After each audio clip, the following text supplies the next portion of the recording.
जय हिंद। हमारी दुनिया कक्षा 6 का अध्याय 6 पृथ्वी और ग्लोब के नाम से है।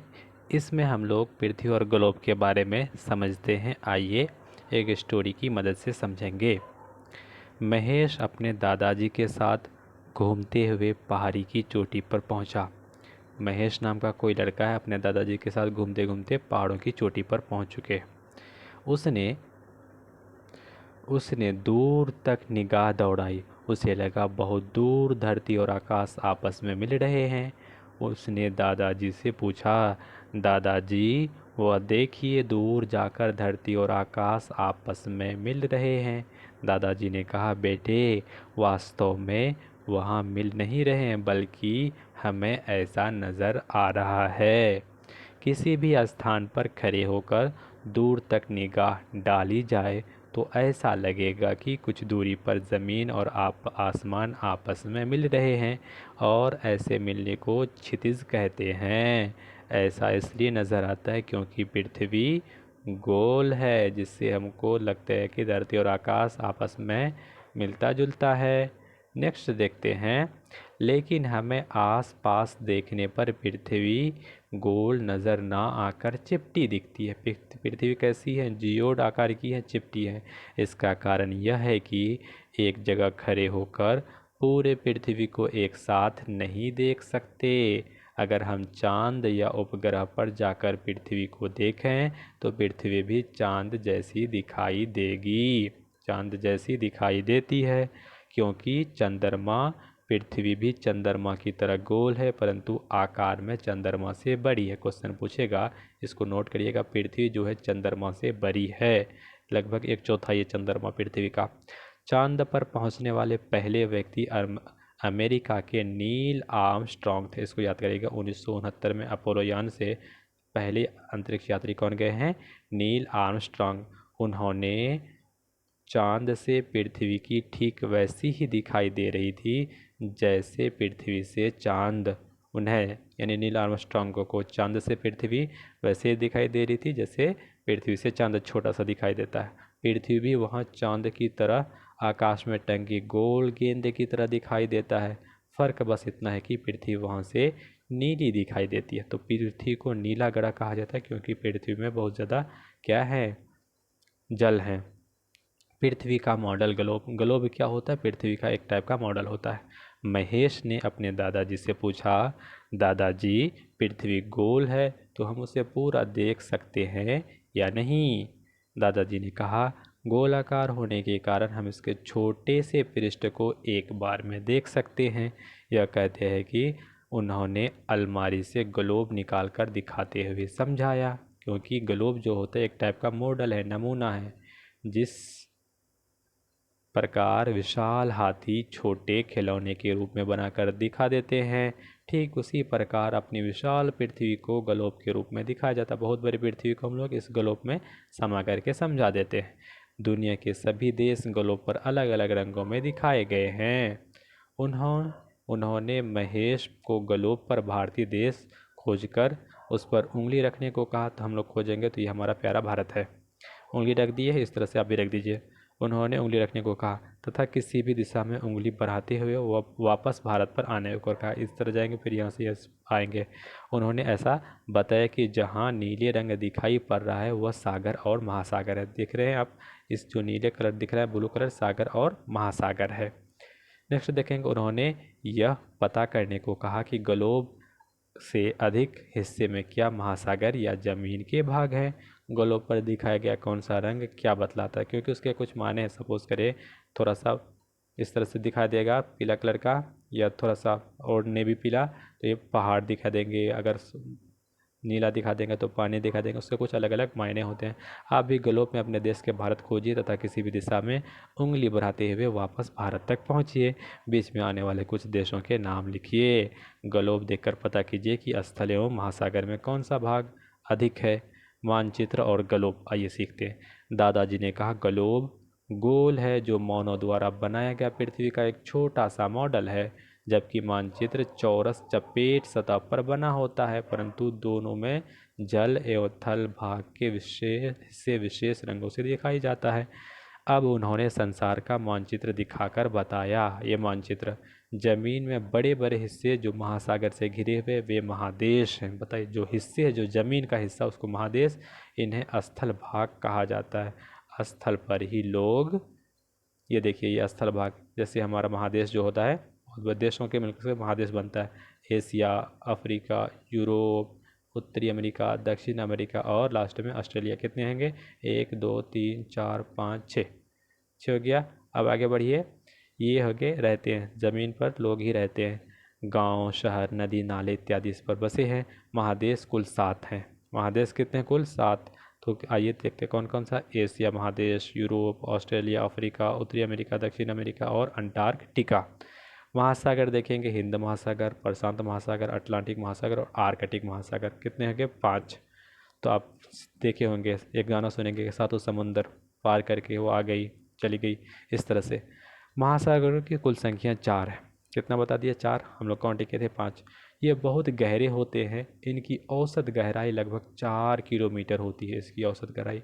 यदि हम एक महादेश से दूसरे महादेश तक पानी के जहाज़ से महासागर पार करके जाना हो तो कई सप्ताह लग जाते हैं। सफ़र के दौरान कई दिनों तक चारों तरफ सिर्फ पानी ही पानी दिखाई पड़ता है। सभी महासागर आपस में जुड़े हुए, ये बात याद रखिएगा, सारा महासागर आपस में, इसलिए तो पानी का स्तर लेवल समान रहता है। आर्कटिक महासागर को उत्तरी और दक्षिणी हिम महासागर भी कहते हैं, इसको नोट कर लीजिएगा। उत्तरी, क्योंकि आर्कटिक महासागर इस तरह से ग्लोब बनाएंगे, इस तरह से आर्कटिक महासागर को उत्तरी और दक्षिणी महासागर भी कहते हैं, क्योंकि इसमें अत्यधिक ठंडा के कारण बर्फ जमी रहती है। आइए कुछ करके देखिए। संसार के नक्शे में महादेश और महासागर के नाम सही जगह पर लिखिए। महासागर और महादेश को इस तरह से आपको बनाना है। अब बहुत इंपॉर्टेंट टॉपिक हो रहा है, इससे क्वेश्चन बना है अक्षांश और देशांतर रेखाएं। आइए, अगले दिन जब महेश विद्यालय पहुंचा तो कक्षा में गुरुजी भी ग्लोब का अध्ययन करना ही बता रहे थे कि ग्लोब का कैसे अध्ययन करेंगे। उन्होंने बच्चों से प्रश्न किया। 50 ओवर का क्रिकेट मैच गुवाहाटी में 8:30 AM में शुरू होता है, जबकि मुंबई में 9:30 में शुरू होता है वही मैच। ऑस्ट्रेलिया के सिडनी में 10 बजे मैच सुबह शुरू होता है, तो उस समय पटना के लोग 5 बजे सो करके उठ रहे होते हैं। ईटानगर में जब सुबह की धूप खिल उठती है तो अब गुजरात में भोर होने वाला रहता है। आपको बता दें कि जो उत्तर पूर्वी राज्य में सबसे पहले सूरज आता है, पूरे देश में सबसे पहले सूर्य की किरण जापान में आती है, लेकिन हमारा भारत में अरुणाचल प्रदेश में सबसे पहले सुबह होता है, क्योंकि वो सबसे पूर्वी की भी तो हिस्सा है। आइए जरा सोचो ऐसा क्यों होता, गुरुजी ने पूछा। महेश बोल पड़ा, ऐसा स्थानीय समय में होने वाले अंतर के कारण होता है। कहीं पे समय पहले होता है, कहीं पे समय बाद में हो रहा है। गुरुजी बोले, वाह, तुमने कैसे जाना? महेश बोला, हाँ, पिछले दिनों में छुट्टियों में बोध गया घूमने गया था। कहाँ पे? देखे बोध गया, महात्मा बुद्ध को ज्ञान की प्राप्ति हुई थी। यहाँ पर बोधि का वृक्ष है, बुद्ध का मंदिर है, ठीक है। अब देखेंगे, रात्रि में एक होटल में हम लोग ठहरे थे। वहाँ दीवार पर 5 घड़ियाँ एक साथ लगी थी और वे अलग अलग समय बता रही थी। उनके ऊपर विभिन्न देशों के नाम भी लिखे थे। तभी ये बात मैंने पिताजी से पूछी थी, उन्होंने ही मुझे बताई थी। गुरुजी बोले, ये सब ठीक है, लेकिन स्थानीय समय में ये अंतर होता कैसे है? इस सवाल पर सभी चुप्पी हो गए। गुरुजी मुस्कुराते हुए बोले, आज तुम लोगों को इसके बारे में बतलाते हैं कि स्थानीय मान में अंतर क्यों होता है समय में। लगभग 700-800 वर्ष पूर्व समुद्री यात्रा के लिए लोग भटक जाते थे और वे किसी स्थान की खोजने में बहुत परेशानी होती रही थी। आसमान में सूरज की स्थिति या रात में ध्रुव ताराओं को देखकर ही अपने स्थान का अनुमान लगाते थे। इसमें बहुत परेशानी होती थी। बाद में कंपास सूचक और नक्शे से ठिकाना खोजने का आसान तो हो गया, लेकिन समय का अंतर करना अभी भी मुश्किल था। क्या आप जानते हैं कि यह मुश्किल कैसे दूर हुई? बच्चों, देशांतर रेखा की पहचान, इससे मुश्किल समाधान हुआ, इसका समाधान हुआ। राजू ने तुरंत पूछा, ये रेखाएं क्या हैं? कि देशांतर रेखाएं, जो पूछा जा रहा है कि ये रेखाएं क्या होती है। आइए अब सबसे पहले अक्षांश रेखा जानते हैं। गुरुजी ने कहना शुरू किया, आप जानते हैं कि पृथ्वी गोल है, इसको पृथ्वी ले लिया, इस तरह से गोल बना दिया। किसी भी गोले को यदि दो बार भागों में बांटे तो अर्ध गोला प्राप्त होता है, जिसको बोलते हैं गोलार्ध कहलाता है। उदाहरण के लिए तुम एक तरबूज को दो बराबर भागों में काट दो, दो बराबर भागों में काट दिया, बांट दिया और कर देखना उसके कटे हिस्से गोलार्ध जैसे होंगे। इस प्रकार पृथ्वी भी उत्तरी और दक्षिणी दो बराबर भागों में बंटने वाली रेखा के लिए विषुवत वृत्त या बोलते हैं वृत्त भूमध्य रेखा या वृत्त होती है। भूमध्य रेखीय वृत्त को ही भूमध्य रेखा या विषुवत रेखा कहा जाता है। इसको नोट करिएगा। 0 डिग्री को वो क्या बोलते हैं, विषुवत रेखा या भूमध्य रेखा। यहाँ सबसे लंबा सबसे बड़ा वृत्त होता है, जो विषुवत रेखा का जो होता है सबसे बड़ा वृत्त होता है। इस रेखा से उत्तर का भाग उत्तरी गोलार्ध और दक्षिण का भाग दक्षिणी गोलार्ध कहलाता है। ये सपोज करिए हम एक क्या बना देते हैं, ये आपका ग्लोब है, यहाँ पर एक 0 डिग्री का विषुवत रेखा खींच देंगे 0 डिग्री का, इसके ऊपर उत्तरी गोलार्ध, इसके नीचे दक्षिणी गोलार्ध बन गया, कहलाता है दक्षिणी गोलार्ध। भूमध्य रेखीय वृत्त के किसी स्थान के बीच का जो कोण बनता है उस स्थान को अक्षांश कहते हैं। देखिए अक्षांश क्या होता है, भूमध्य रेखा वृत्त के किसी स्थान पर जो कोण बना था उसको क्या बोलते हैं, अक्षांश कहा जाता है। तथा वहाँ से पूर्व से पश्चिम की ओर खींची गई रेखाएं अक्षांश रेखाएं कहलाती हैं। पूर्व से पश्चिम की ओर खींची गई रेखाएं क्या कहलाएंगी, अक्षांश रेखाएं कहलाएंगी। अब देखेंगे भूमध्य रेखा या वृत्त या भूमध्य रेखीय पृथ्वी का 0 डिग्री अक्षांश है, क्योंकि यह पृथ्वी के मध्य में है। आपको बता दें पृथ्वी के बीचों बीच से गुजरता है। 0 डिग्री अक्षांश से ही अन्य अक्षांशों की गणना की जाती है। विषुवत रेखा से उत्तर 90 डिग्री और दक्षिण के 90 डिग्री अक्षांश होते हैं। साढ़े 23 डिग्री अक्षांश को कर्क रेखा कहते हैं। इससे 0 डिग्री से ऊपर साढ़े 23 डिग्री नॉर्थ होता है, 23 1/2 और 23 1/2 साउथ होता है, तो इसको बोलते हैं, इस ऊपर वाला हिस्सा को बोलते हैं कर्क रेखा, नीचे वाला हिस्सा को साढ़े 23 डिग्री साउथ को मकर रेखा बोलते हैं। साढ़े 23 डिग्री दक्षिण को क्या कहते हैं, मकर रेखा कहा जाता है। तो ये देखिए अक्षांश का ये वाला हिस्सा साढ़े 23 डिग्री उत्तर को क्या बोलेंगे, कर्क रेखा, साढ़े 23 डिग्री दक्षिण को मकर रेखा और 0 डिग्री को भूमध्य रेखा या विषुवत रेखा। ये हो गया दक्षिणी ध्रुव, ये हो गया उत्तरी ध्रुव, फिर कहा जाता है मकर रेखा कहते हैं, समझ गए। भूमध्य रेखीय वृत्त के उत्तर की ओर तथा दक्षिण की ओर जाने पर यह वृत्त क्रमशः छोटा हो जाता है। देखिए उत्तर की ओर ज़्यादा वृत्त छोटा हो गया, उत्तर की ओर ज़्यादा वृत्त छोटा हो गया। 90 डिग्री उत्तरी तथा 90 डिग्री दक्षिणी अक्षांश को क्रमशः उत्तरी और दक्षिणी ध्रुव कहते हैं। यहाँ पे 90 डिग्री का बनता है तो इसको बोलते हैं उत्तरी और दक्षिणी ध्रुव। यह वृत्त न होकर मात्र एक बिंदु होता है, यहाँ पे वृत्त नहीं होता, सर्किल नहीं होता, एक टाइप का एक बिंदु है। गुरुजी ने बच्चों को अक्षांश रेखाओं की विशेषताएं भी बताई, जैसे अक्षांश रेखाएं पूर्व से पश्चिम की ओर समांतर खींची रेखाएं होती हैं। दो अक्षांश रेखाओं के बीच की दूरी समान होती है, इसके जो बीच की दूरी होती है समान होती है। विषुवत वृत्त से ध्रुव की ओर जाने पर वृत्त छोटे होते हैं। विषुवत देखिएगा, सपोज करिएगा ये हमारा 0 डिग्री का विषुवत है, यहाँ पे देखिएगा छोटा वृत्त होता जाता है, छोटा होता है, अंततः ध्रुव की ओर एक बिंदु का रूप ले लेता है। ये विषुवत रेखा की अक्षांश रेखाओं की विशेषता होती है। सभी अक्षांश रेखाओं की लंबाई समान नहीं होती, आपको दिखाई देगा कि ये कहीं छोटा हो जाता है कहीं भी बड़ा हो जाता है। तो सबसे बड़ा कौन है, विषुवत रेखा वाला होता है अक्षांश रेखाएं। गोलार्ध किसे कहते हैं आपको बता दिए। पृथ्वी को दो अर्ध भागों में बांटा गया, ऊपरी वाला भाग उत्तरी गोलार्ध, नीचे वाला भाग दक्षिणी गोलार्ध। आइए करके देखते हैं। मिट्टी का गोले का पृथ्वी का नमूना बनाइए, इसे चाकू से दो बराबर भागों में काट लीजिए। उत्तरी और दक्षिणी गोलार्ध का भी अंकित कर लीजिए। मिट्टी के गोलीय निर्मित पृथ्वी पर अक्षांश रेखा खींचें। इसमें विषुवत रेखा, कर्क रेखा और मकर रेखा भी दिखाइए।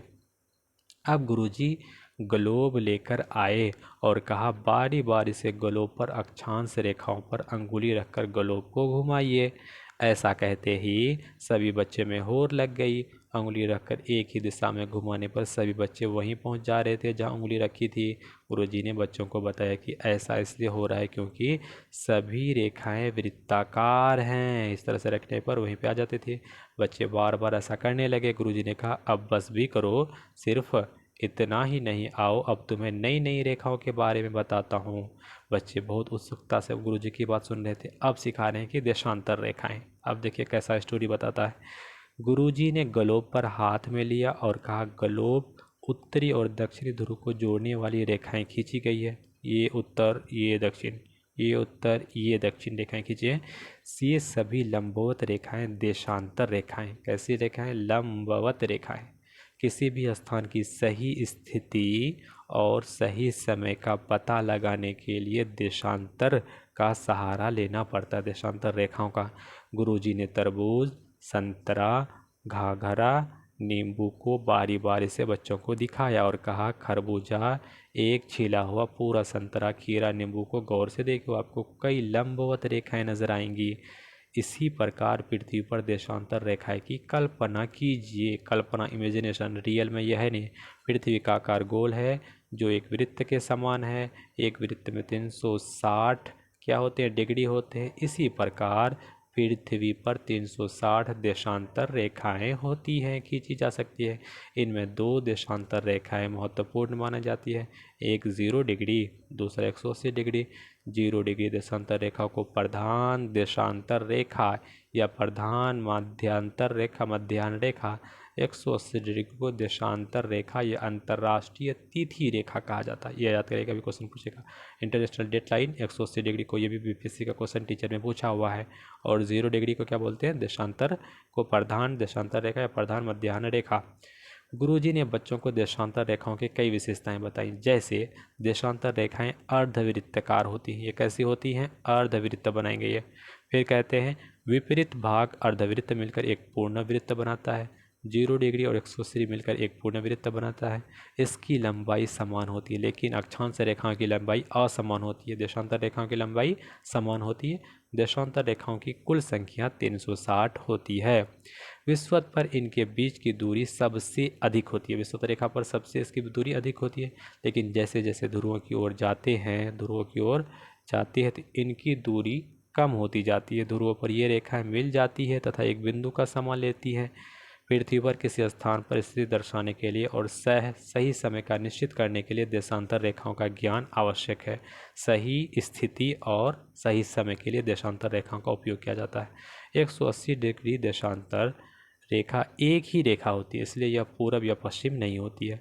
गुरुजी ने बच्चों की उत्सुकता बढ़ाते हुए कहा, क्या आप जानते हैं कि सूर्य के सामने घूमती हुई पृथ्वी को एक देशांतर से दूसरे देशांतर जाने में 4 मिनट का समय लगता है। अतः देशांतर पर स्थित स्थानों का सही समय अलग अलग होता है। स्थानों का समय भी अलग अलग होता है, क्योंकि पृथ्वी एक देशांतर से दूसरे देशांतर जाने में 4 मिनट लगता है, तो समय भी एक स्थान से दूसरे स्थान तक में बदलेगा। देशांतर रेखाएं तिथि निर्धारण में भी सहयोग देती है। तभी से डिस्कस कर रहा है कि ये तिथि डेट को बताती है, सही स्थान को बताती है। 180 डिग्री देशांतर रेखा को सामान्यतः अंतर्राष्ट्रीय तिथि रेखा कहा जाता है। इस रेखा से पश्चिम जाने पर एक तिथि बढ़ जाती है। ये क्वेश्चन यूपीएससी का है कि पश्चिम की ओर जाने पर एक तिथि बढ़ेंगे, पूरब की ओर एक तिथि घट जाती है देशांतर रेखा का। नेक्स्ट देखेंगे, करके देखिए। ग्लोब पर अंतर्राष्ट्रीय तिथि रेखा को ढूंढिए, वैसे शहर की सूची बने जिनमें से ये तिथियों में अंतर है।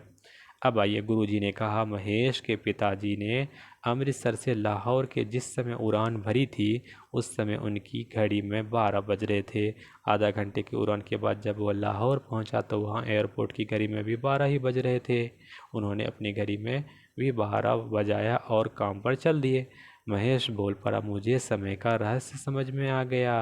तभी तो मैंने एक होटल में कई घड़ियां एक साथ लगी देखी थी जिसमें अलग अलग समय हो रहा था। रेहाना बोली, गुरुजी, पृथ्वी पर बनी ये रेखाएं क्या लोगों के आने जाने से मिट ही जाती होंगी? क्योंकि ये रेखाएं अक्षांश रेखाएं देशांतर रेखाएं, तो गुरुजी क्या बताते हैं, बहुत ही स्नेह से, प्यार से, भाव से रेहाना को देखा और बोले, ये सभी काल्पनिक हैं। जिस प्रकार आप मस्तिष्क में किसी भी वस्तु की कल्पना बना सकते हैं, उसी प्रकार यह भी कल्पना की गई है। वास्तव में ये रेखा पृथ्वी पर नहीं है, ये क्या है, काल्पनिक हैं। अक्षांश रेखाओं से हम किसी स्थान का तापमान, देशांतर रेखाओं का समय और जहाँ अक्षांश और देशांतर रेखाएं मिलती है उस स्थान पर स्थिति का पता का निर्धारण करते हैं। नेक्स्ट देखेंगे पृथ्वी के कटिबंध। ये हम आपको पहले भी चैप्टर में करवा दिए हैं, आइए फास्ट से समझ जाते हैं। पृथ्वी को यह भी पता है कि पृथ्वी को इन्हीं अक्षांश रेखाओं के आधार पर 3 कटिबंध में बांटते हैं। कर्क एवं मकर रेखाओं के अन्य अक्षांशों की तुलना में सबसे अधिक गर्मी पड़ती है। जहाँ पे सबसे अधिक गर्मी पड़ेगी उसको उष्ण कटिबंध होते हैं। यहाँ दिन और रात की स्थितियाँ सालों भर होती है और सूर्य की किरणें यहाँ पर लंबवत पड़ती है उष्णकटिबंध में। फिर कर्क और मकर रेखा के उत्तरी गोलार्ध में ध्रुव वृत्त तथा दक्षिणी गोलार्ध में दक्षिणी ध्रुव के बीच वाले क्षेत्रों के तापमान मध्यम रहता है। यहाँ के जाड़े में सर्दी पड़ती है और तथा गर्मी के तापमान अधिक रहता है, तो इसको क्या बोलते हैं, समशीतोष्ण कटिबंध। दिन और रात की स्थितियाँ होती है परंतु सूर्य की किरणें लंबवत नहीं पड़ती है। उत्तरी गोलार्ध में ध्रुव और दक्षिणी गोलार्ध में दक्षिण ध्रुव क्षेत्र में सालों भर ठंडा रहता है, जिसको शीत कटिबंध होते हैं। तो तीन यहाँ पे 6 महीने क्या होते हैं, दिन होते हैं, और 6 महीने रात होते हैं। तो कितने कटिबंध होंगे मेनली, 3 होंगे। अब ये देखते हैं कितने कटिबंध है। ये उत्तरी ध्रुव और दक्षिण ध्रुव मेनली देखिए, ये 0 डिग्री हो गया, ये हो गया उष्ण, इधर भी दक्षिण की तरफ उष्ण शीतोष्ण, इधर भी शीतोष्ण, फिर शीत, फिर इधर भी शीत। तो 3 मेनली कितने कटिबंध है, 3 कटिबंध है। अभी क्वेश्चन पूछेगा पृथ्वी के ताप कटिबंध। अब आइए कुछ अभ्यास कर लेते हैं इस क्वेश्चन को। एक देशांतर दूसरे देशांतर की दूरी तय करने में सूर्य को कितने समय लगता है, 4 मिनट, 5 मिनट, 40 मिनट, 4 सेकंड। तो 4 मिनट लगता है एक देशांतर से दूसरे देशांतर, इसलिए समय का भी डिफरेंस हो जाता है। कहता है सबसे अधिक गर्मी कहाँ पड़ती है, शीत कटिबंध में, उष्ण कटिबंध में। तो यह होएगा उष्ण कटिबंध में। शीत कटिबंध में कम होगा, शीतोष्ण में क्या होंगे, उससे भी थोड़ा सा कम होंगे। कर्क रेखा है, तो देखिएगा कर्क रेखा 23.5 डिग्री उत्तरी अक्षांश को बोलते हैं। तो 23.5 डिग्री उत्तरी कहाँ पर है, ऑप्शन नंबर ख में है। 23.5 डिग्री उत्तरी, 23.5 डिग्री दक्षिणी को बोलते हैं। मकर रेखा 90 को शीत कटिबंध बोलते हैं। अंतर्राष्ट्रीय तिथि रेखा से पूरब जाने पर देखिए, पश्चिम में एक दिन बढ़ता है तो पूरब में एक दिन घटेगा, एक तिथि घटा दी जाती है। नेक्स्ट क्वेश्चन देखेंगे, एक तिथि घटा दी जाती है, इसको देख लेते हैं थोड़ा, 1 मिनट। हाँ सही है, पूरब में जाने पर एक तिथि घटा दी जाती है। एक तिथि ऑप्शन नंबर ख सही है, घटा दी जाती है, लेकिन पश्चिम में एक तिथि बढ़ा दी जाती है। अब आइए कुछ फिल इन द ब्लैंक्स, इसको भी देख लिए। इसमें से क्वेश्चन पूछा हुआ है कि 23.5 डिग्री दक्षिणी अक्षांश को इसको क्या बोलते हैं, मकर रेखा। 180 डिग्री को क्या बोलती है, अंतर्राष्ट्रीय तिथि रेखा, इंटरनेशनल डेट लाइन। पृथ्वी पर कितनी है, 3 ताप कटिबंध है, उष्ण, शीतोष्ण, समशीतोष्ण। ठीक है, पृथ्वी पर कुल डैश देशांतर रेखाएं खींची गई हैं। कुल 360 डिग्री का होता है, तो 360 डिग्री डैश रेखाओं की मदद से समय का ज्ञान होता है। तो कौन सा, देशांतर, देशांतर रेखाओं की मदद से समय का ज्ञान और सही स्थिति का ज्ञान होता है। पृथ्वी के दिए गए नमूने का नाम क्या है, तो पृथ्वी के दिए गए नमूने का नाम क्या है, ग्लोब है। पृथ्वी का नमूना किस आकृति का, तो जियोड आकार का गोल होता है, चपटा होता है। इस नमूने की आकृति वाले किन्हीं 2 अन्य वस्तुओं के नाम लिखिए। तो ये सारा क्वेश्चन आप देख लीजिए, देशांतर कटिबंध। अब यहाँ तक हमारे यूट्यूब चैनल पर बने रहने के लिए आपका बहुत बहुत धन्यवाद। आपको अच्छा तरीका से अक्षांश रेखा और देशांतर रेखा का अच्छा तरह से समझ में आ गया होगा कि अक्षांश रेखा की लंबाई समान नहीं होती है, लेकिन देशांतर रेखा की लंबाई समान होती है। अक्षांश रेखाएं जो हैं क्या होती है, पूरब से पश्चिम होती है, लेकिन देशांतर रेखाएं उत्तर ध्रुव से दक्षिण ध्रुव की ओर गुजरती हैं। ये आपका SCERT का बुक का चैप्टर था। यहाँ तक बने रहने के लिए आपका पुनः पुनः धन्यवाद। Thank you so much.